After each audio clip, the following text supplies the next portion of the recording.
नमस्कार मित्रांनो, जय भोलेनाथ, जय शिवराय. तर मित्रांनो, चला आज मी तुम्हाला नेणार आहे ते म्हणजे अशा एका सुवर्ण इतिहासामध्ये, अशा एका सुवर्ण शिल्पकता पाहण्यासाठी, जेथील शिल्पकता आणि जेथील सुवर्ण इतिहास बघून तुम्हाला आपल्या भारतीय संस्कृतीविषयी आणि येथील इतिहासाविषयी अभिमान वाटेल. तर आज मी चाललो आहे पुणे येथील भुवनेश्वर मंदिर पाहण्यासाठी.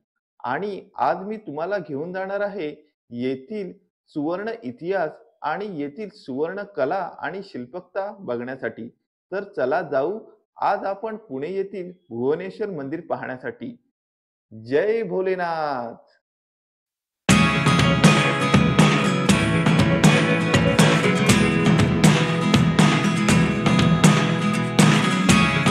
Never really know what's going on. Look at me sometimes like सकाळी सकाळी 6 वाजता सूर्यदेवतेचे दर्शन घेऊन आणि मनात प्रचंड असा भक्तिभाव घेऊन मी निघालो, तो म्हणजे भुवनेश्वर मंदिराच्या इथे. भुवनेश्वर मंदिरपाशी तुम्ही कसे जाल? मित्रांनो, मी माझ्या डिस्क्रिप्शन बॉक्समध्ये भुवनेश्वर मंदिराची गुगल मॅपची लिंक तुम्हाला सोडली आहे. त्याला फॉलो करून तुम्ही तुमच्या खाजगी वाहनांनी तुम्ही भुवनेश्वर मंदिरपाशी पोहोचू शकता. आणि जर तुम्हाला गव्हर्नमेंटच्या गाडीने जायचे असेल तर पुण्यापासून अंदाजे 50 किलोमीटर अंतरावर हे ठिकाण आहे. पुण्यातील स्वारगेट बसस्थानकावरून निघून यवत बसस्थानकापर्यंत तुम्ही बसने जाऊ शकता. तेथून पुढे 6 आसनी रिक्षेने भुवनेश्वर मंदिरापाशी जाता येते. तसेच यवत सासवड ही बस यवतवरून भुवनेश्वर मार्गे सासवडला जाते. मंदिराची शैली. या मंदिराची वास्तुशैली ही दक्षिणेकडील होयसळ मंदिराप्रमाणे आयताकृती आपणास दिसते. इतर हेमाडपंथी मंदिरांच्या तुलनेत या मंदिराची शिल्पशैली ही अधिकच उच्च प्रतीची आहे.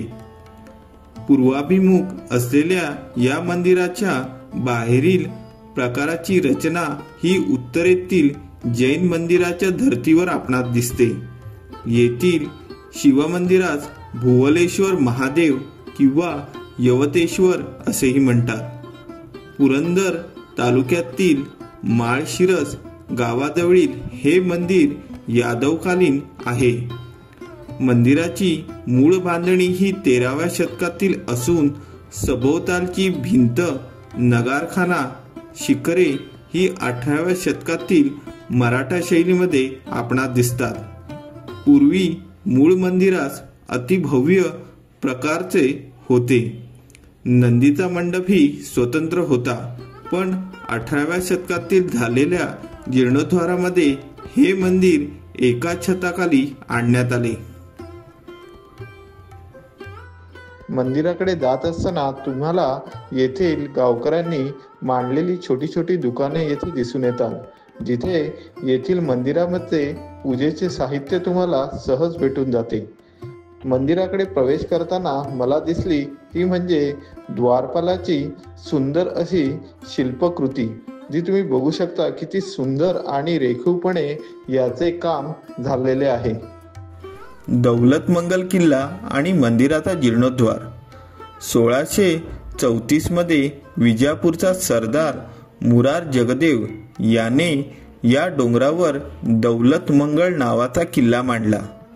या किल्ल्याचा भग्नबुरुज अद्यापही देवळाकडे जाताना उजव्या बाजूस दृष्टीस पडतो. पहिले बाजीराव पेशवे व साताऱ्याचे शाहू छत्रपती यांचे गुरु ब्रह्मोद्र स्वामी यांनी अनेक हेमाडपंथी मंदिरांचा जीर्णोद्धार केला. 1737 मध्ये स्वामींनी 1,00,000 रुपये खर्च करून 3 कमानींचा नगारखाना, सभामंडप व 3 चुनेगच्ची शिखर बांधली. हे बांधकाम संभाजी व व्यंकोजी नाईक या गवंड्यांनी केले आहे. देवळाच्या बांधकामात स्वामींनी जातीने लक्ष पुरविले. दमाजी गायकवाड या सरदाराने पवारांवर मिळवलेल्या विजयामुळे जीर्णोद्धारासाठी 25,000 रुपये दिले. वसईच्या विजयानंतर चिमाजी अप्पांनी भुवनेश्वर मंदिरास मुकुटाकरता 125 रुपये व 125 सोन्याच्या पुतळ्या अर्पण केल्या. याची नोंद ऐतिहासिक साधनांमध्ये आजही मिळते. ब्रह्मोद्र स्वामी माळशीर व यवतमध्ये विहिरी आणि तळी बांधून दिली. तेथील जीर्णोद्धारामुळे हे मंदिर भूमीच मराठा संमिश्र वास्तुशैलीचे झाले.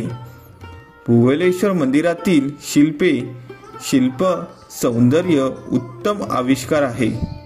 पुरातत्व खात्याने हे मंदिर राष्ट्रीय संरक्षित स्थळ म्हणून घोषित केले आहे. मंदिराची रचना मित्रांनो, अर्धखुला मंडप आणि अंतराळ आणि गर्भगृह असा या मंदिराचा तलविन्यास आहे. या मंदिरासमोर नंदी मंडपही आपणास दिसून येते. गर्भगृहाच्या बाह्य भिंतीवर 5 देवकोष्ठ तर अंतराळाच्या बाह्य भिंतीवर 2 देवकोष्ठ आहेत.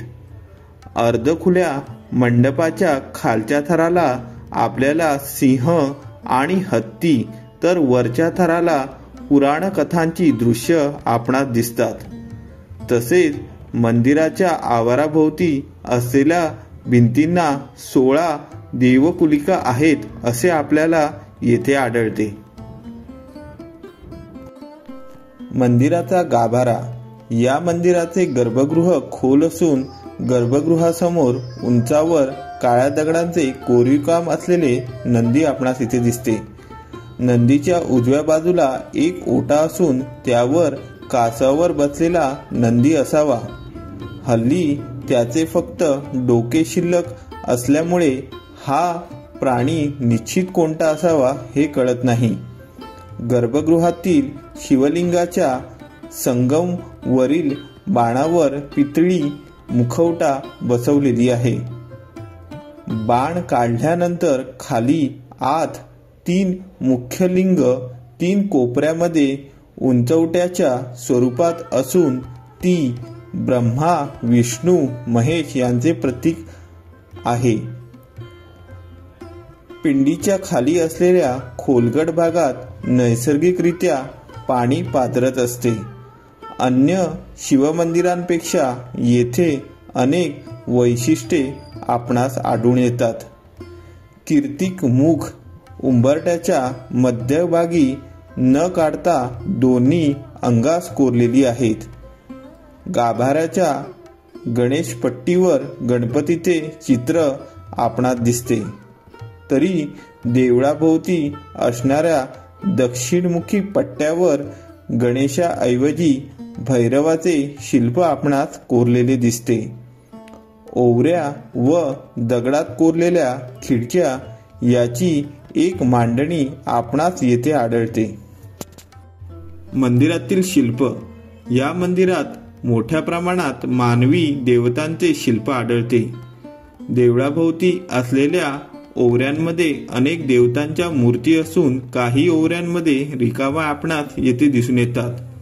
मुख्य सभा मंडपाभोवती असलेल्या अर्ध्या भिंतीवरती युद्धप्रसंग, सिंह, हत्ती इत्यादी प्राणी व रामायण महाभारतातील प्रसंग येथे कोरलेले आहेत. महाभारतातील प्रसंग भारतातील इतर मंदिरांपेक्षा इथे जास्त ठसठशीत व रेखीव प्रमाणे कोरलेले आपणास आढळून येते. द्रौपदी स्वयंवर, शिरपंची भीष्म, हत्तीला आकाशात फेकणारा भीम ही कथा शिल्प इथे अधिकच जिवंतपणे कोरलेली आपणास आढळून येतात. मातृका देवी, गणपती, विष्णूचे अवतार, योद्धा, पक्षी इत्यादी विविध प्रकारची शिल्प आपणास येथे मंदिरात आढळून येतात. कुंभ, कमळ, कीर्तिमुख, मकर, पाने, फळे ही शुभचिन्हे मंदिराच्या सुशोभनाकरता वापरलेली आहेत. येथील दर्पणधारी स्त्रीमूर्ती शिल्पकलेचे सुंदर नमुना आहे. दक्षिण दरवाजावर असलेल्या भरत, शत्रुघ्न डाव्या बाजूस 2 चौघडावाले उंट दाखवलेले आहेत. दक्षिणेकडील मंदिरात उंटांचे शिल्प क्वचितच आपणास आढळते. माळव्यात प्रचलित असलेल्या भूमीज उपशैलीचा प्रभाव येथील काही शिल्पांवर ठळकरित्या आढळतो. यादव साम्राज्याची इतिश्री झाल्यानंतर यवतांकडून महाराष्ट्रातील अनेक मंदिरांची आणि शिल्पांची नासधूस करण्यात आली. भुवनेश्वर मंदिरात शिल्पांची याच काळात अतोनात नुकसान करण्यात आले. इतके असूनही या मंदिरातील शिल्लक राहिलेल्या शिल्पांमुळे येथील सौंदर्य अद्यापही टिकून आहे. मंदिराच्या गाभाऱ्यात आपल्याला गणेशाचे स्त्री स्वरूप असलेली दुर्मिळ शिल्प आपणास येथे दिसून येते. वेरूळच्या कैलास लेण्यांमध्ये या प्रकाराचे शिल्प आढळते. प्राचीन वाङ्मयांमध्ये स्कंद पुराणांच्या काशीखंडात 64 योगिनींच्या यादीत या गणेशाचे वैनायिका असे नाव आपणास आढळते. देवी सहस्रनामांमध्ये या देवतेस विनायकी, लंबोदरी, गणेश्वरी अशा विशेषणाने संबोधले आहे. शिल्प रत्न या ग्रंथात वैनायिकाच्या उल्लेखामध्ये शक्ती गणपती असा उल्लेख केलेला आपणास आढळतो. गुप्त काळामध्ये प्रथम सप्त मातृत्व शिल्पात याचा उगम झाला. मध्ययुगामध्ये शक्तीपूजक संप्रदायात वैनायिकेचे पूजनाचे महत्त्व वाढले. वैनायिका हे शिल्प गजमुख, चतुर्भुज आणि गणपतीप्रमाणे आयुधे धारण केलेले आपणास आढळून येते. भुवनेश्वर येथील वैनायिका हे शिल्प बसलेली असलेली सालंकृत आपणास आढळते. खाली मूषक हे वाहन आढळते. अशा प्रकारचे स्त्री रूप असलेले गणेशाचे स्वरूप आपल्याला भुवनेश्वर येथील शिल्पामध्ये आपणास आढळून येते. भुवनेश्वर हे पुण्यातील प्राचीन आणि ऐतिहासिक मंदिर आहे. हे ठिकाण महादेवाच्या पांडवकालीन मंदिरासाठी प्रसिद्ध आहे. मूलतः हे ठिकाण मंगलगड असे होते. 13व्या शतकात देवगिरीच्या यादवांच्या कारकिर्दीमध्ये महाराष्ट्रात अनेक हेमाडपंथी मंदिरांची निर्मिती झाली. या शतकाच्या मध्यातच भुवनेश्वर मंदिर बांधण्यात आले. सिंहगडावरून निघालेल्या सह्याद्रीच्या रांगेत माळशिरस या गावाच्या उत्तरेस व यवतेच्या नैऋत्येस 700 फूट उंचीवरती भुवनेश्वर मंदिर आहे. मंदिराच्या भिंतीवरती अतिशय सुंदर कोरीवकाम आणि सुंदर अशा शिल्पकृती आपणास आढळतात. मुस्लिमांच्या आक्रमणाच्या काळात मूर्तींची तोडफोड करण्यात आली. या मंदिरात स्त्री रूपात असलेली गणेश मूर्तीही आपणास आढळून येते.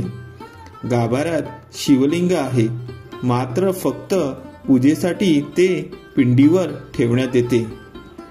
येथे अतिशय सुंदर ऐतिहासिक शिल्प कलाकृती आपणास आढळते आणि येथील शिल्प कलाकृती येथील मंदिराच्या सौंदर्यात अजूनच भर टाकते.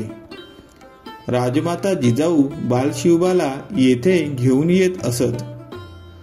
भुवनेश्वर मंदिर अतिशय सुंदर आणि कलाकृतीचे उत्तम असे उदाहरण आहे.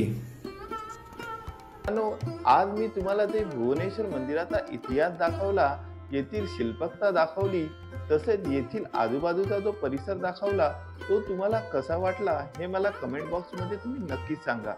आणि तुम्ही ज्याप्रमाणे माझ्या ब्लॉगला प्रेम देता त्याप्रमाणे याही ब्लॉगला तुम्ही भरपूर सारं प्रेम द्या आणि तुमचा भरपूर सारा सपोर्ट द्या. लाईक, शेअर आणि सबस्क्राईब करा एक्स्ट्रीम जीटी यूट्यूब चॅनलला. धन्यवाद.